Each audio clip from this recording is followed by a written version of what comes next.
بسم اللہ اولہ و آخرہ. زنا کے بارے میں اس مقام پر فرمایا گیا کہ وہ بہت ہی بری راکھ ہے اور بڑی ہی بے حیائی کی بات ہے، اور اس کو منع کرنے میں الفاظ استعمال کیے گئے کہ ولا تقربوا الزنا، زنا کے قریب تک نہ پھٹکو. ان دونوں باتوں پر کسی قدر تفصیل میں غور کرنا چاہیے. زنا کی شناعت، اس کی برائی، اس کی قباحت اور معاشرے کے لیے وہ کس طور اور کس انداز میں تباہ کن ہے، اس کو سمجھنے کے لیے ایک مرتبہ پھر معاشرے کی جو اکائی ہے، خاندان اور گھر کا ادارہ، اس کی طرف توجہ مبذول کریں. اس ادارے میں اس کی صحت، اس کی سلامتی، اس کی درستی، اس کا صلاح و فلاح، اس کے لیے بنیادی چیز ہے شوہر اور بیوی میں باہمی اعتماد. اگر وہ اعتماد ہے تو وہاں وہ محبت کی چاشنی بھی ہوگی، وہ ایک صحت مند ماحول بھی موجود ہوگا جس میں اولاد کی صحیح تربیت ہوگی، ان کے احساسات، ان کے جذبات صحیح رخ پر پروان چڑھیں گے.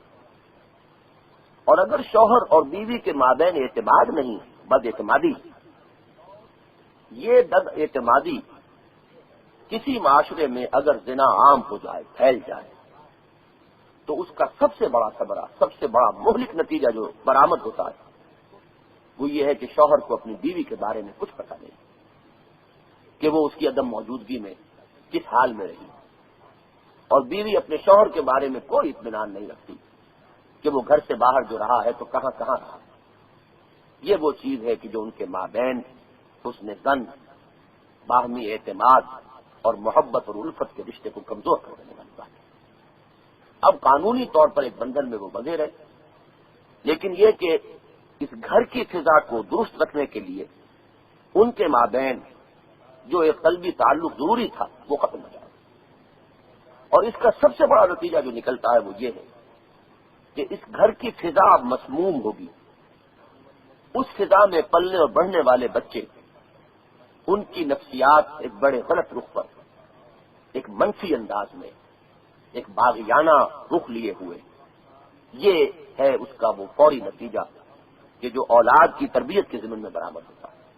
اور یہ چیز پورے معاشرے کے تانے بانے کو ہلا دینے والی ہے. اس لیے فرمایا ساء سبیلا، بہت برا راستہ ہے، معاشرے کو بالکل غلط رخ پر ڈال دینے والی چیز. اس میں سے حسن اخلاق، حسن کردار، محبت و الفت، ان اعلیٰ اقدار کو بالکل ختم کر دینے والی چیز. زنا کی مذمت یا اس کی شناخت کے دوسرے پہلو بھی ہیں، لیکن میں یہ سمجھتا ہوں کہ ان سارے پہلوؤں کے اعتبار سے، ان کی نسبت سے، اس کا یہ پہلو جو ہے وہ سب سے اہم ہے جس کو یہاں ساء سبیلا کے لفظ سے تعبیر کیا. اب یہاں غور کیجئے اس دوسرے لفظ پر کہ ولا تقربوا الزنا. صرف یہ نہیں کہا کہ زنا نہ کرو، زنا کا ارتکاب نہ کرو، زنا کے قریب تک نہ پھٹکو. یہ در حقیقت یہ گائیڈ لائن ہے، یہ ایک ڈائریکٹو پرنسپل ہے. یہ ہے وہ چیز کہ جس کی بنا پر اسلامی معاشرت ایک خاص رخ پر ڈھلتی ہے. اس میں ایک بہت بڑے مقصد، ایک بہت بڑے آبجیکٹو کی حیثیت سے یہ چیز شامل ہے کہ گناہ کا سد باب کرنا ہے، دور دور تک اس کے راستوں کو بند کرنا ہے. اس کے لیے محرکات و عوامل جس جس گوشے سے ابھر سکتے ہیں ان سب پر حدود اور قیود اور قدغنیں عائد کرنی ہیں. یہ آبجیکٹو ہے کہ اگر اس کو سمجھ لیا جائے تو پھر اسلام کی طرز معاشرت کا پورا نقشہ اس سے آپ ڈرائیو ہو جائے گا. وہ کرولریز کے طور پر اس سے آپ ایک ذرا سی محنت اور بعد میں تعامل اسے اخذ کر سکیں. مرد اور عورت کے فرائض کے اور ان کے دائرۂ کار کا علیحدہ علیحدہ ہونا، یہ ایک علیحدہ سوسائٹی ہے. مرد کا اپنا ایک دائرۂ کار ہے، عورت کا اپنا ایک دائرۂ کار. وقرنا فی بیوتکن ولا تبرجن تبرج الجاہلیۃ الاولی. گھروں میں بیٹھو، تمہارا دائرۂ کار گھر ہے، یہاں بیٹھ کر تم تمدن کی بہتر خدمت سر انجام دے سکتی ہو. تمہاری محنت اور کوشش، تمہاری صلاحیتوں کا اولین اور بہترین مطلب یہ ہے کہ شوہر شام کو تھکا ہارا گھر میں آئے تو اس کے لیے تسکین ہو، ایک ایسا ماحول ہو جہاں آ کر اسے ذہنی اور قلبی اور روحانی سکون حاصل ہو، اور اولاد کی پرورش، اس کی تربیت، ان کو اعلیٰ سے اعلیٰ انسان بنانے کی سعی، یہ ہے تمہارا اصل کام۔ باقی یہ کہ اگر کہیں معاش کی جد و جہد میں ملکی حالات، سوسائٹی کے تقاضے مجبور ہی کر دیں کہ عورت بھی حصہ لے، تو اس کے لیے ایسی بہت سی شکلیں تجویز کی جا سکتی ہیں کہ وہ اپنے گھر کی چار دیواری میں بیٹھ کر کسی معاشی سرگرمی میں بھی حصہ لے سکے، کوئی پروڈکٹیو ایکٹیویٹی، کاٹیج انڈسٹریز کے طرز پر۔ لیکن بہرحال یہ بات اگر زنا کا سد باب کرنا آبجیکٹو میں شامل ہے تو اس کا یہ لازمی اور منطقی نتیجہ ہے کہ اس معاشرے کے اندر مرد اور عورت کے مابین ایک خلیج حائل کرنی ضروری ہے۔ یہ ایک سیگریگیٹڈ سوسائٹی ہوگی، یہ ایک مکس سوسائٹی نہیں ہو سکتی، اس میں عورت اور مرد کے دائرہ کار کا جداگانہ تعین لازمی ہے۔ اسی پر مبنی ہے سطر اور حجاب کے احکام۔ سطر، جسم کے کن کن حصوں کو ڈھانپے رکھنا ضروری ہے۔ مرد کے لیے سطر ناف سے لے کر اور گھٹنوں کے نیچے تک ہے، اس کے جسم کا یہ حصہ ہے جو باہر صورت ڈھپا رہنا چاہیے۔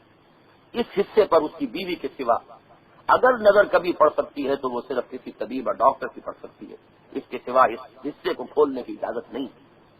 اور عورت کا پورا جسم سطر ہے سوائے اس کے چہرے کی ٹکیا کے، یا اس کا ہاتھ پہنچوں سے باہر، یا اس کا پاؤں ٹکنے سے نیچے۔ ان تین اجزاء، ان تین اعضاء کے سوا، ان تین جگہوں کے سوا اس کا پورا جسم سطر ہے۔ اس پر اس کے باپ کی نگاہ بھی نہیں پڑنی چاہیے، اس پر اس کے بھائی کی نگاہ بھی نہیں پڑنی چاہیے۔ یہ پردے کے میں احکام بیان نہیں کر رہا، یہ سطر کا حکم ہے کہ عورت کے جسم کا ان تین حصوں کے سوا کوئی حصہ جو محرم ہے، باپ، بیٹا، بھائی، ان کی نگاہ بھی نہیں پڑنی چاہیے سوائے شوہر کے یا بوقت ضرورت طبیب یا جو بھی ڈاکٹر معالج ہو اس کے۔ یہ احکام کیوں دیے گئے؟ در حقیقت سد باب کیا جا رہا ہے کہ کہیں بھی کوئی غلط تحریک۔ قرآن مجید میں ایک مقام پر آتا ہے کہ اے نبی کی بیوی ہو، اگر کوئی شخص تم سے کوئی چیز مانگنے آئے تو ایک طرف تو فرمایا گیا ان لوگوں سے کہ فاسألوہن من وراء حجاب، اگرچہ وہ تمہاری امہات ہیں، تمہاری مائیں ہیں، لیکن پھر بھی ذرا پردے کی اوٹ سے مانگو، آمنا سامنا نہ ہو۔ اور دوسری طرف امہات المومنین کو یہ ہدایت دی گئی کہ گفتگو میں تمہاری آواز میں کوئی لوچ پیدا نہ ہونے پائے، کہ جس سے اگر کسی کے دل میں کوئی خباثت ہے، کسی کے دل میں کوئی روگ ہے تو اس کی کوئی ہمت افزائی ہو، اس کا کچھ حوصلہ بڑھے۔ یہ ہے وہ صورتحال، اس قدر باریک بینی کے ساتھ قرآن مجید حکم دے رہا ہے۔ تو سطر اور حجاب، گھر سے باہر نکلے اگر مسلمان عورت، اول تو یہ کہ پسندیدہ نہیں ہے، شدید ضرورت کے تحت ایسا ہو، اور نکلے تو وہ بہرحال اس سطر سے اب بالا تر ایک چادر کے جو اس کو آگے لٹکا لے اپنے چہرے کے، تاکہ وہ چہرے کا پردہ بھی ہو جائے۔ یہ ہے سطر اور حجاب کے احکام۔ ان سب کا اصل مقصد یہی ہے کہ وہ تمام شیطان کی جتنی بھی اس معاملے کے اندر دراندازی کے جو راستے ہیں ان سب کو بند کیا جائے۔ پھر یہ کہ حکم یہ دیا گیا کہ کہیں تنہائی میں نامحرم مرد اور عورت نہ رہے۔ حضور نے فرمایا کہ جہاں کہیں نامحرم مرد اور عورت ہوں گے وہاں تیسرا شیطان موجود ہوگا۔ یہ انسانی نفسیات ہیں، یہ حقائق ہیں جس کا تجربہ ہر شخص کو ہے۔ کوئی ڈٹائی سے ان کا انکار کرنا چاہے تو بات اور ہے، ورنہ بہرحال جس قدر پوٹنٹ ہے یہ انسان کے اندر سیکس کی ارج، اس کا تجربہ کسے نہیں۔ یہ اس کی در حقیقت یہی پوٹینسی تو ہے جس کی بنیاد پر یہ تمدن کا سارا ہنگامہ قائم ہے۔ یہ سارے گھر گھرستی کا بوجھ اٹھانا کیوں؟ اس کے لیے یہ ہے کہ اس میں اتنی چاشنی رکھ دی گئی ہے، اس میں اتنی اٹریکشن ہے، اس میں فی الواقع انسان کے لیے اس کا جذبہ اتنا قوت کا حامل ہے کہ وہ سارے بوجھ اٹھاتا ہے اسی کے لیے۔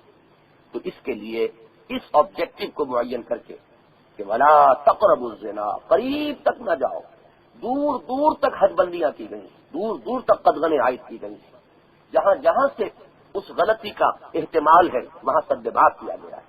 اور اسی کا ایک دوسرا رخ یہ بھی ہے کہ معاشرے میں نکاح کو آسان کرو، نکاح کو مشکل بنا دینا، اس کے لیے بڑی بڑی پابندیاں، اس کے لیے رسومات کا ایک تومار، اس کے لیے اتنی کچھ چیزیں جو ہے وہ معاشرہ ایک شرائط کے طور پر عائد کر دے کہ انسان نکاح کا خیال نہ کر سکے اور مجبوراً پھر زنا کی طرف متوجہ ہو جائے، اس کی وہ فطرت کی جو ارج ہے اسے کسی غلط راستے پر ڈال دے۔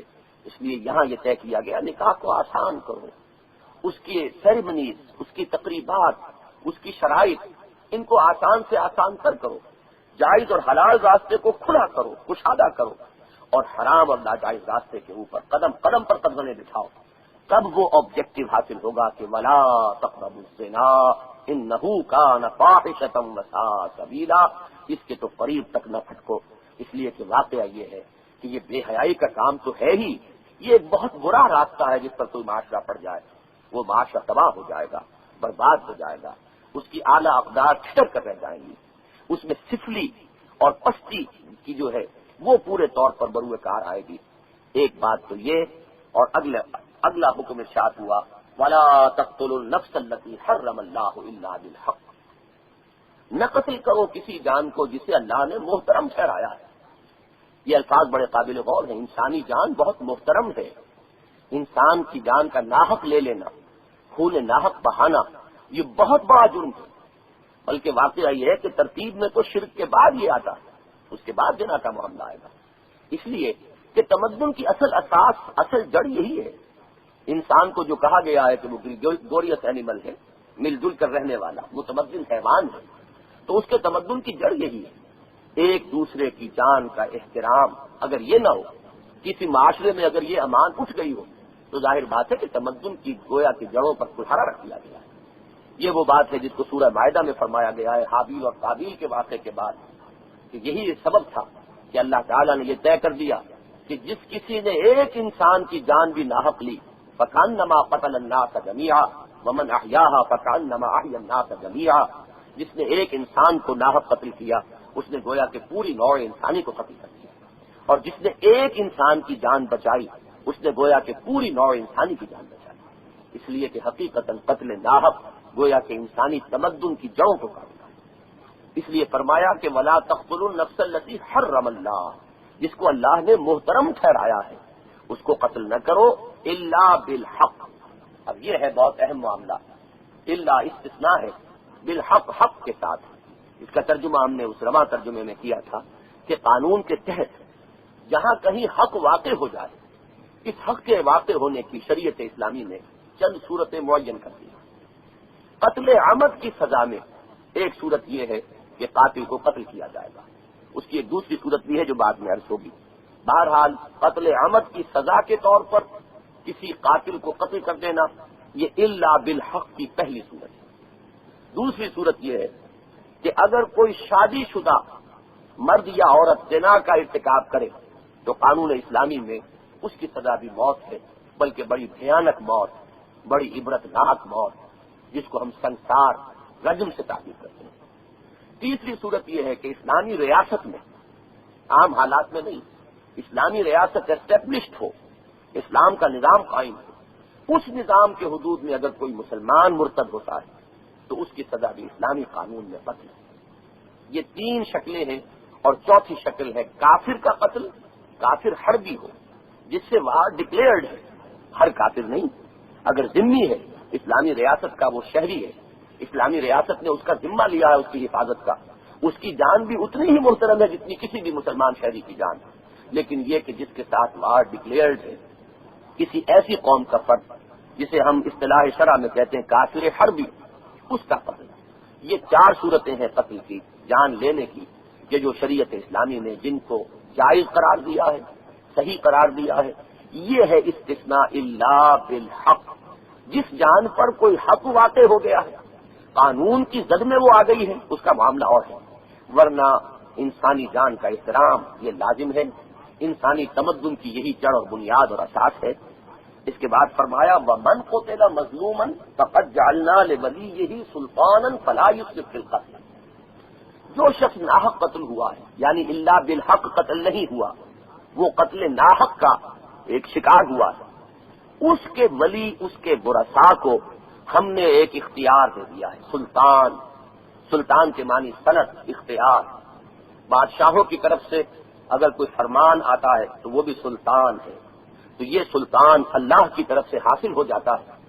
مقتول کے ورثاء کو، جس کو ناحق قتل کیا گیا ہے، اس کے ولی، اس کے والی، اس کے وارث، ان کو ایک اختیار حاصل ہو جاتا ہے قاتل کے سلسلے میں، وہ قاتل کی جان کے گویا کے اللہ تعالی کی طرف سے مالک اور مختار بنا دیے جاتے ہیں۔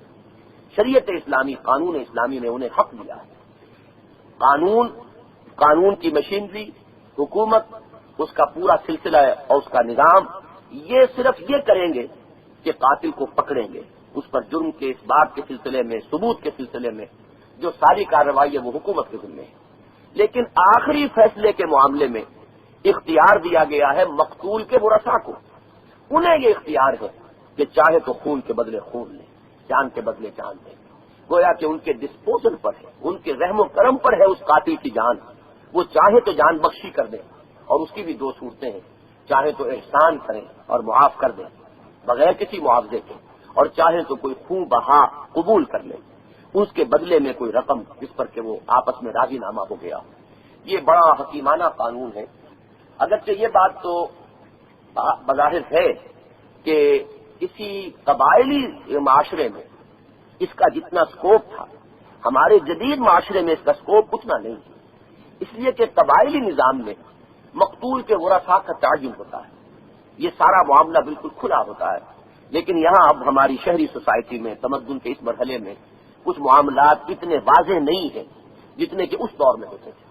بہرحال اسلامی قانون میں یہ ایک امکان موجود ہے، یہ آلٹرنیٹو موجود ہے، اور اس کی بڑی برکات ہے، اس لیے کہ اس سے جو سلسلہ چلا کرتا ہے قتل کا انتقامی، وہ اس کے رکنے کے بڑے امکانات پیدا ہو جاتے ہیں۔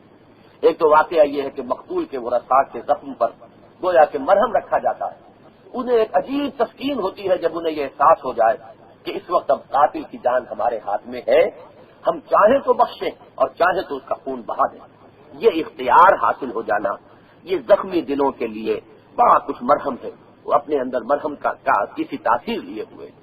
اور پھر یہ کہ اگر کسی مقتول کے ورثاء کی طرف سے اتنا بڑا معاملہ ہو جائے کہ قاتل کی جان ان کے قابو میں آنے کے بعد انہوں نے اس کو بخش دیا ہو، تو یہ چیز معاشرے کے اندر ایک بڑے صحت مند نتائج، بڑے مثبت نتائج پیدا کرنے والی ہے، کہ بجائے اس کے کہ دشمنی پر دشمنی اور قتل در قتل کا سلسلہ چلتا چلا جائے، یہ چیزیں جو ہے اس معاملے کے اندر بہت بہتر صورتحال سامنے لاتی ہے۔ بہرحال یہ ہے قتل نفس کے سلسلے میں اس کی شناخت، اس کی اہمیت، کہ یہ ان تین سب سے بڑے، اس قتل ناحق کے سلسلے میں مقتول کے ورثاء کو بھی ایک ہدایت دی گئی کہ فلا یسرف فی القتل، وہ قتل کے معاملے میں حد سے آگے نہ بڑھے۔